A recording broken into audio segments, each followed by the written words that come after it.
ਬਾਪ, ਬੇਟਾ ਅਤੇ ਰੂਹ ਪਾਕ ਦੇ ਨਾਮ 'ਤੇ ਆਮੀਨ। ਪ੍ਰਭੂ ਯਿਸੂ ਮਸੀਹ ਦੇ ਵਿੱਚ ਮੇਰੇ ਬਹੁਤ ਹੀ ਪਿਆਰੇ ਭਰਾਓ, ਭੈਣੋ ਅਤੇ ਬੱਚਿਓ, ਸਾਰਿਆਂ ਨੂੰ ਜੈ ਯਿਸੂ ਮਸੀਹ ਦੀ। ਅੱਜ ਮੈਂ ਤੁਹਾਡੇ ਸਾਰਿਆਂ ਦੇ ਸਾਹਮਣੇ ਪ੍ਰਾਰਥਨਾ ਭਵਨ TV ਚੈਨਲ ਦੇ ਮਾਧਿਅਮ ਦੇ ਰਾਹੀਂ ਪ੍ਰਭੂ ਦੇ ਪਵਿੱਤਰ ਵਚਨਾਂ ਦੇ ਰਾਹੀਂ ਤੁਹਾਡੇ ਨਾਲ ਗੱਲਬਾਤ ਕਰਨ ਲਈ ਜਾ ਰਿਹਾ ਹਾਂ। ਔਰ ਪਿਆਰੇ ਭਰਾਓ ਤੇ ਭੈਣੋ, ਅੱਜ ਦਾ ਜੋ ਵਿਸ਼ਾ ਇਹ ਹੈ, ਤੁਸੀਂ ਨਾ ਡਰੋ ਸਗੋਂ ਭਰੋਸਾ ਰੱਖੋ। ਸਭ ਤੋਂ ਪਹਿਲਾਂ ਅਸੀਂ ਪ੍ਰਭੂ ਦੀ ਬਾਣੀ ਨੂੰ ਸੁਣਾਂਗੇ। ਸੰਤ ਮਤੀ ਦੀ ਅੰਜੀਲ ਉਹਦਾ 10 ਅਧਿਆਇ 26 ਐਤ ਤੋਂ ਲੈ ਕੇ 33 ਐਤ ਤੱਕ। ਤੁਸੀਂ ਆਦਮੀਆਂ ਤੋਂ ਨਾ ਡਰੋ, ਇਹੋ ਜਿਹਾ ਕੁਝ ਨਹੀਂ ਹੈ ਜੋ ਬੰਦ ਹੈ ਅਤੇ ਖੋਲ੍ਹਿਆ ਨਾ ਜਾਵੇਗਾ, ਜੋ ਗੁਪਤ ਹੈ ਅਤੇ ਪ੍ਰਗਟ ਨਾ ਕੀਤਾ ਜਾਵੇਗਾ। ਜੋ ਕੁਝ ਮੈਂ ਤੁਹਾਨੂੰ ਹਨੇਰੇ ਵਿੱਚ ਕਿਹਾ ਹੈ, ਉਸ ਨੂੰ ਤੁਸੀਂ ਚਾਨਣ ਵਿੱਚ ਕਹੋ, ਅਤੇ ਜੋ ਕੁਝ ਤੁਸੀਂ ਕੰਨ ਵਿੱਚ ਸੁਣਿਆ ਹੈ, ਉਸ ਦਾ ਮਕਾਨ ਦੀ ਛੱਤ ਤੋਂ ਪ੍ਰਚਾਰ ਕਰੋ। ਤੁਸੀਂ ਉਹਨਾਂ ਤੋਂ ਨਾ ਡਰੋ ਜੋ ਕੇਵਲ ਸਰੀਰ ਨੂੰ ਹੀ ਮਾਰ ਸਕਦੇ ਹਨ, ਪਰ ਪ੍ਰਾਣ ਦਾ ਕੁਝ ਵੀ ਨਹੀਂ ਵਿਗਾੜ ਸਕਦੇ ਹਨ।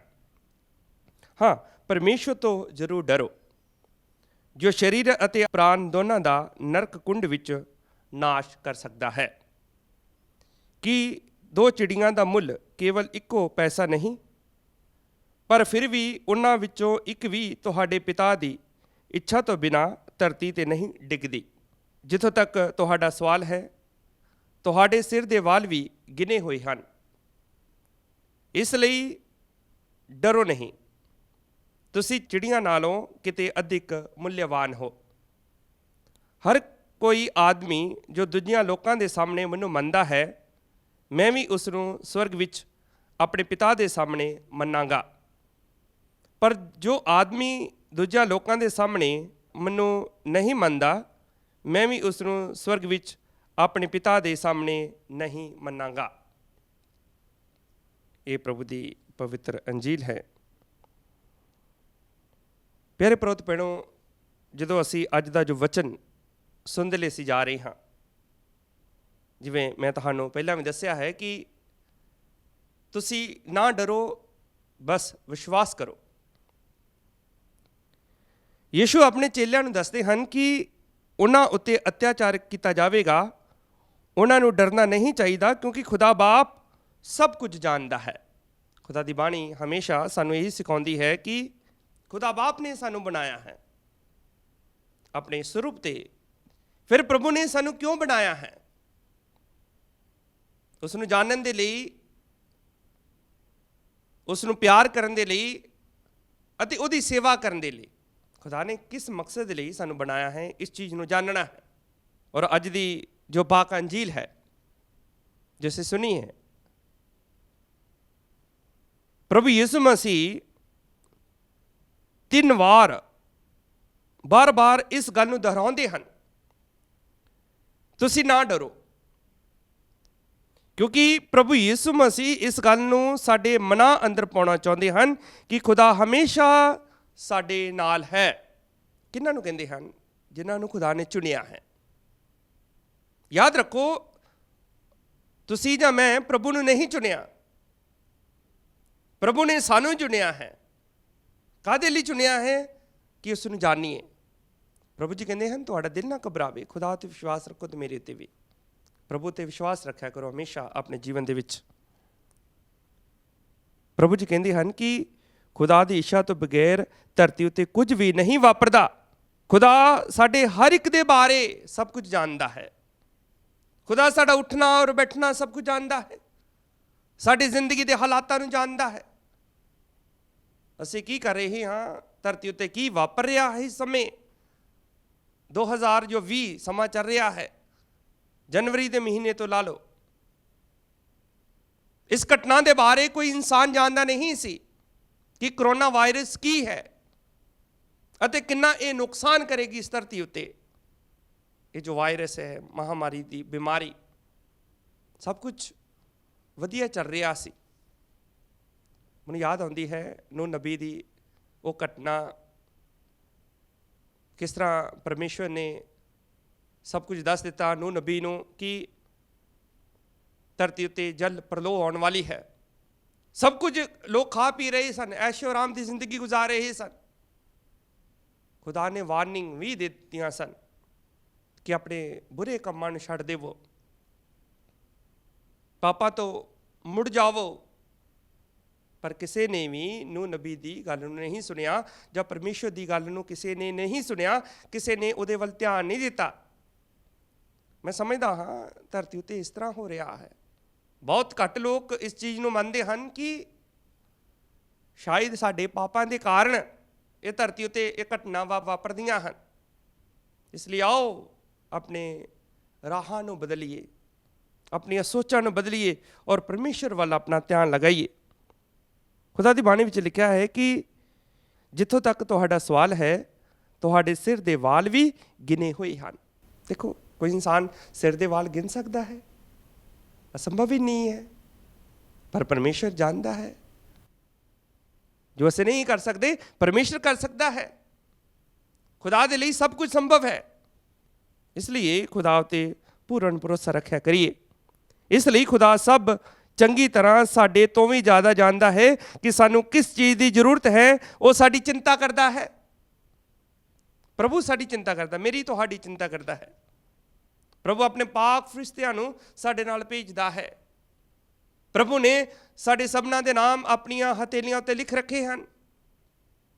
ਪ੍ਰਭੂ ਕਹਿੰਦਾ, ਜਿੱਥੇ ਕਿਤੇ ਵੀ ਜਾਓਗੇ ਮੈਂ ਆਪਣੇ ਸਵਰਗਦੂਤਾਂ ਨੂੰ ਆਗਿਆ ਦੇਵਾਂਗਾ ਅਤੇ ਤੁਹਾਡੇ ਰਾਹਾਂ ਦੀ ਰੱਖਿਆ ਕਰਨਗੇ। ਇਸ ਲਈ ਭੈਣੇ ਤੇ ਭਰਾਓ, ਹਮੇਸ਼ਾ ਪ੍ਰਭੂ ਤੋਂ ਡਰਨਾ ਹੈ। ਕਿਸੇ ਵਿਅਕਤੀ ਤੋਂ ਡਰਨ ਦੀ ਕੋਈ ਜ਼ਰੂਰਤ ਨਹੀਂ ਹੈ। ਖੁਦਾ ਦੀ ਬਾਣੀ ਵਿੱਚ ਲਿਖਿਆ ਹੈ, ਯਸ਼ਾਇਆ ਨਬੀ ਦਾ ਗ੍ਰੰਥ ਉਹਦਾ 41 ਅਧਿਆਇ ਉਹਦੀ 10 ਐਤ, ਤੂੰ ਨਾ ਡਰ, ਮੈਂ ਤੇਰੇ ਨਾਲ ਹਾਂ, ਮੈਂ ਤੇਰਾ ਬਚਾਅ ਕਰਾਂਗਾ। ਪ੍ਰਭੂ ਕਹਿੰਦਾ ਹੈ ਸਾਨੂੰ ਕੋਈ ਡਰਨ ਦੀ ਕੋਈ ਜ਼ਰੂਰਤ ਨਹੀਂ ਹੈ। ਪਿਆਰੇ ਭਰਾ ਭੈਣੋ, ਪ੍ਰਭੂ ਯਿਸੂ ਮਸੀਹ ਤੁਰੰਤ ਹੀ ਇਹ ਹੌਸਲੇ ਭਰੇ ਵਚਨ ਸਾਨੂੰ ਦਿੰਦਾ ਹੈ। ਆਪਣੇ ਬੱਚਿਆਂ ਨੂੰ, ਜਿਹੜੇ ਲੋਕ ਪ੍ਰਭੂ 'ਤੇ ਵਿਸ਼ਵਾਸ ਰੱਖਦੇ ਹਨ, ਖੁਦਾ ਉਹਨਾਂ ਦੇ ਨਾਲ ਹੈ ਅਤੇ ਖੁਦਾ ਉਹਨਾਂ ਦੀ ਹਰ ਸਮੇਂ ਹਿਫਾਜ਼ਤ ਕਰਦਾ ਹੈ। ਮੈਂ ਖੁਦਾ ਦਾ ਵਚਨ ਪੜ੍ਹ ਰਿਹਾ ਸੀ ਅੱਜ ਸਵੇਰੇ, ਸੰਤ-ਮਤੀ ਦੀ ਇੰਜੀਲ ਉਹਦਾ 14 ਅਧਿਆਇ ਉਹਦੀ 22 ਐਤ ਤੋਂ ਲੈ ਕੇ ਜੋ 33 ਐਤ ਤੱਕ। ਮੈਂ ਚਾਹੁੰਦਾ ਹਾਂ ਤੁਸੀਂ ਵੀ ਆਪਣੇ ਘਰ ਵਿੱਚ ਇਹ ਵਚਨ ਖੋਲ੍ਹ ਕੇ ਹੁਣ ਵੀ ਪੜ੍ਹ ਸਕਦੇ ਹੋ। ਜਦੋਂ ਟਾਈਮ ਮਿਲੇ ਉਦੋਂ ਜ਼ਰੂਰ ਪੜ੍ਹਨਾ ਕਿ ਪ੍ਰਭੂ ਯਿਸੂ ਮਸੀਹ ਪਾਣੀ ਉੱਤੇ ਚੱਲਦੇ ਹਨ। ਜਦੋਂ ਪ੍ਰਭੂ ਯਿਸੂ ਮਸੀਹ ਖੁਦਾ ਦੀ ਬਾਣੀ ਦੇ ਮੁਤਾਬਿਕ ਲੋਕਾਂ ਨੂੰ ਹਰ ਤਰ੍ਹਾਂ ਦੀ ਬਿਮਾਰੀਆਂ ਤੋਂ ਚੰਗੀਆਂ ਕਰਦੇ, ਵਚਨ ਸੁਣਾਉਣ ਦੇ ਬਾਅਦ ਇਕਾਂਤ ਥਾਂ ਦੇ ਵਿੱਚ ਦੁਆ ਕਰਨ ਦੇ ਲਈ ਚਲੇ ਗਏ, ਤਾਂ ਉਹਨਾਂ ਦੇ ਚੇਲੇ ਜਦੋਂ ਬੇੜੀ ਦੇ ਵਿੱਚ ਇਕੱਲੇ ਜਾ ਰਹੇ ਸਨ ਤਾਂ ਕਹਿੰਦੇ ਕਿ ਬੇੜੀ ਦੇ ਵਿੱਚ ਅਚਾਨਕ ਜੋ ਹਨੇਰੀ ਤੂਫਾਨ ਆ ਗਿਆ। ਚੇਲੇ ਡਰਦੇ ਹਨ। ਖੁਦਾ ਦੀ ਬਾਣੀ 'ਚ ਲਿਖਿਆ, ਰਾਤ ਦੇ ਚੌਥੇ ਪਹਿਰ ਪ੍ਰਭੂ ਯਿਸੂ ਪਾਣੀ ਉੱਤੇ ਚੱਲ ਕੇ ਉਹਨਾਂ ਦੇ ਕੋਲ ਆਏ। ਇਹ ਘਟਨਾ ਉਹਨਾਂ ਦੇ ਲਈ ਪਹਿਲੀ ਵਾਰ ਸੀ ਜਦੋਂ ਪ੍ਰਭੂ ਪਾਣੀ ਉੱਤੇ ਚੱਲਦੇ ਹਨ। ਕਿ ਕਿਵੇਂ ਪ੍ਰਭੂ ਯਿਸੂ ਮਸੀਹ ਪਾਣੀ ਉੱਤੇ ਚੱਲਦੇ ਹਨ। ਅਤੇ ਦੱਸਿਆ ਗਿਆ ਹੈ ਕਿ ਪਰ ਜਦੋਂ ਚੇਲਿਆਂ ਨੇ ਯਿਸੂ ਨੂੰ ਪਾਣੀ ਉੱਤੇ ਚੱਲਦੇ ਦੇਖਿਆ ਤਾਂ ਉਹ ਡਰ ਗਏ।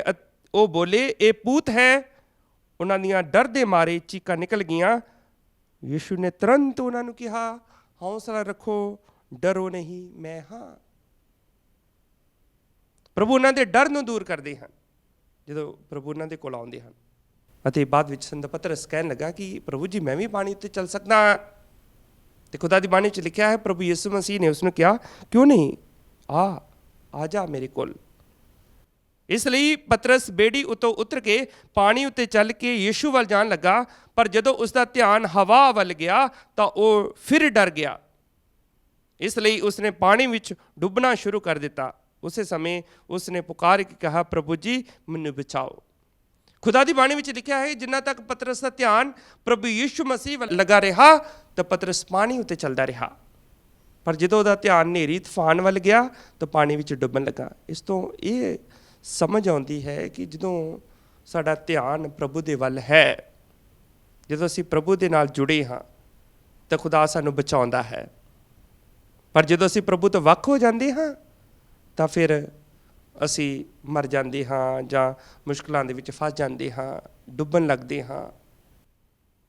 ਮੇਰੇ ਵਿੱਚ ਰਹੋ, ਮੇਰੇ ਵਚਨ ਤੁਹਾਡੇ ਵਿੱਚ ਰਹਿਣ। ਇਹ ਪ੍ਰਭੂ ਦੇ ਵਾਕ ਹਨ। ਜੋ ਤੁਸੀਂ ਚਾਹੋਗੇ ਅਤੇ ਮੰਗੋਗੇ ਤੁਹਾਨੂੰ ਮਿਲ ਜਾਵੇਗਾ।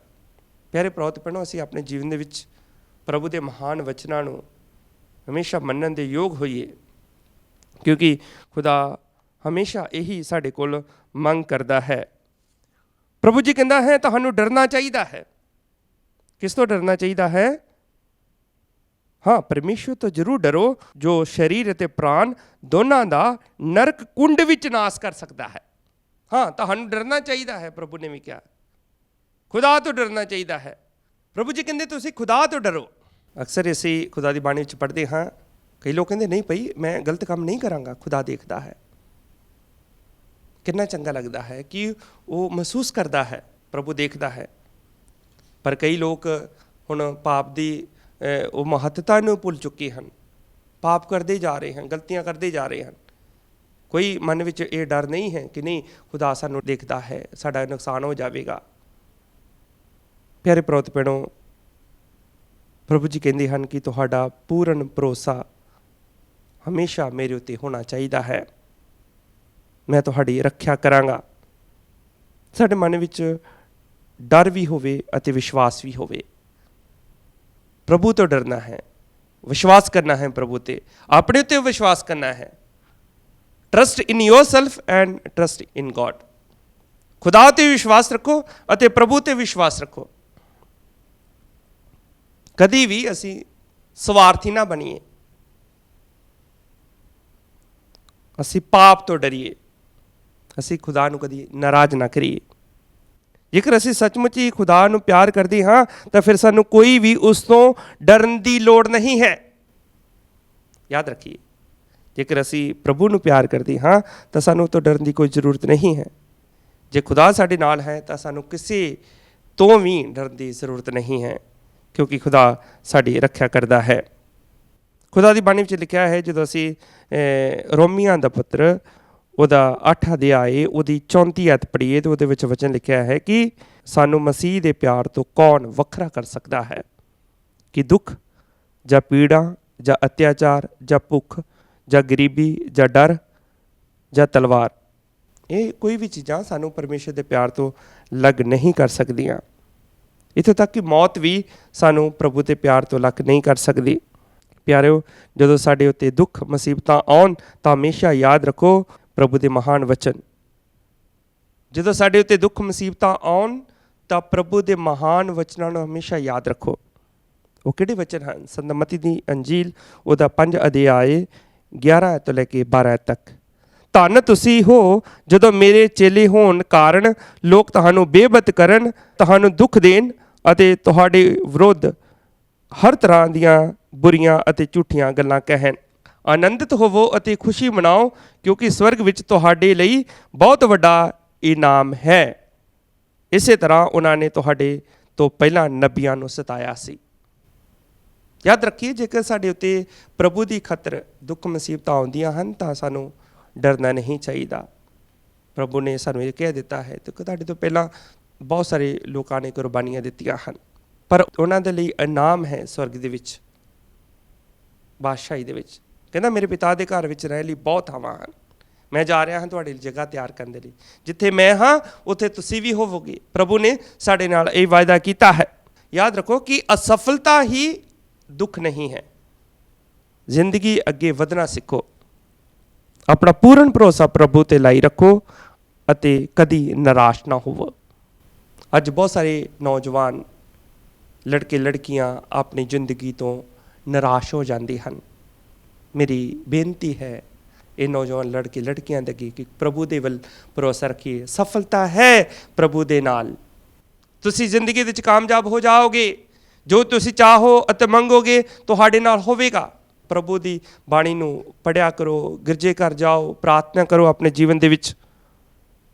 ਜੇਕਰ ਪ੍ਰਭੂ ਸਾਡੇ ਨਾਲ ਹੈ ਤਾਂ ਫਿਰ ਕੌਣ ਸਾਡੇ ਵਿਰੁੱਧ ਹੋ ਸਕਦਾ ਹੈ? ਕੋਈ ਵੀ ਸਾਨੂੰ ਸਫਲਤਾ ਤੋਂ ਪਿੱਛੇ ਨਹੀਂ ਹਟਾ ਸਕੇਗਾ। ਪਿਆਰੇ, ਜਦੋਂ ਪ੍ਰਭੂ ਯਿਸੂ ਮਸੀਹ ਆਪਣੀ ਮੌਤ ਤੋਂ ਬਾਅਦ ਮੁਰਦਿਆਂ ਵਿੱਚ ਜੀ ਉੱਠਦੇ ਹਨ ਤਾਂ ਆਪਣੇ ਚੇਲਿਆਂ ਨੂੰ ਵਾਅਦਾ ਦਿੰਦੇ ਹਨ ਕਿ ਮੈਂ ਪਿਤਾ ਦੇ ਅੱਗੇ ਬੇਨਤੀ ਕਰਾਂਗਾ ਔਰ ਪਿਤਾ ਤੁਹਾਨੂੰ ਦੂਸਰਾ ਮਦਦਗਾਰ ਦੇਵੇਗਾ, ਅਰਥਾਤ ਪਵਿੱਤਰ ਆਤਮਾ ਜੋ ਸਦਾ ਤੁਹਾਡੇ ਨਾਲ ਰਹੇਗਾ। ਇਹ ਖੁਦਾ ਦਾ ਆਤਮਾ ਹੈ ਜੋ ਸਾਨੂੰ ਪ੍ਰੇਰਿਤ ਕਰਦਾ ਹੈ। ਜਦੋਂ ਖੁਦਾ ਦਾ ਆਤਮਾ ਸਾਡੇ ਵਿੱਚ ਹੈ ਤਾਂ ਅਸੀਂ ਯੀਸ਼ੂ ਨੂੰ ਪ੍ਰਭੂ ਕਹਿੰਦੇ ਹਾਂ। ਖੁਦਾ ਹਮੇਸ਼ਾ ਸਾਡੇ ਨਾਲ ਹੈ। ਇਸ ਲਈ ਆਓ ਪ੍ਰਭੂ ਦੇ ਅੱਗੇ ਪ੍ਰਾਰਥਨਾ ਕਰੀਏ, ਆਪਣੇ ਜੀਵਨ ਦੇ ਵਿੱਚ ਸੱਚਮੁੱਚ ਉਹਦੇ ਵਚਨਾਂ ਨੂੰ ਮੰਨੀਏ। ਹਰ ਰੋਜ਼ ਆਪਣੇ ਜੀਵਨ ਦੇ ਵਿੱਚ ਪ੍ਰਭੂ ਦੇ ਵਚਨਾਂ ਨੂੰ ਮੰਨਣਾ ਹੈ, ਪੜ੍ਹਨਾ ਹੈ ਕਿ ਖੁਦਾ ਸਾਡੇ ਆਉਣ ਵਾਲੇ ਸਮੇਂ ਨੂੰ ਜੋ ਇੱਕ ਅੱਛਾ ਸਮਾਂ ਬਣਾਵੇ, ਸਾਡੀ ਜ਼ਿੰਦਗੀ ਨੂੰ, ਸਾਡੇ ਪਰਿਵਾਰ ਨੂੰ, ਸਾਡੇ ਭੈਣ ਭਰਾਵਾਂ ਨੂੰ, ਸਾਰੇ ਲੋਕ ਪ੍ਰਭੂ ਦੇ ਵੱਲ ਮੁੜਨ। ਦੁਆ ਕਰੀਏ ਆਪਣੇ ਜੀਵਨ ਦੇ ਵਿੱਚ, ਜੇ ਕਰੋਨਾ ਵਾਇਰਸ ਦੀ ਬਿਮਾਰੀ ਹੈ ਦੂਰ ਹੋ ਜਾਵੇ। ਪ੍ਰਾਰਥਨਾ ਕਰੀਏ ਆਉਣ ਵਾਲਾ ਸਮਾਂ, ਆਉਣ ਵਾਲੀ ਜ਼ਿੰਦਗੀ ਸਾਡੇ ਲਈ ਖੁਸ਼ੀਆਂ ਅਤੇ ਬਰਕਤਾਂ ਵਾਲੀ ਹੋਵੇ। ਖੁਦਾ ਤੁਹਾਨੂੰ ਸਾਰਿਆਂ ਨੂੰ ਇਹ ਜੋ ਪਵਿੱਤਰ ਵਚਨ ਤੁਸੀਂ ਸੁਣੇ ਹੋ, ਸੁਣਦੇ ਰਾਹੀਂ, ਪੜ੍ਹਨ ਦੇ ਰਾਹੀਂ ਬਰਕਤ ਅਤੇ ਆਸ਼ੀਸ਼ ਦੇਵੇ। ਸਾਰਿਆਂ ਨੂੰ ਜੈ ਯਿਸੂ ਮਸੀਹ ਦੀ। ਬਾਪ ਅਤੇ ਬੇਟਾ ਅਤੇ ਰੂਹ ਪਾਕ ਦੇ ਨਾਮ ਉੱਤੇ ਆਮੀਨ।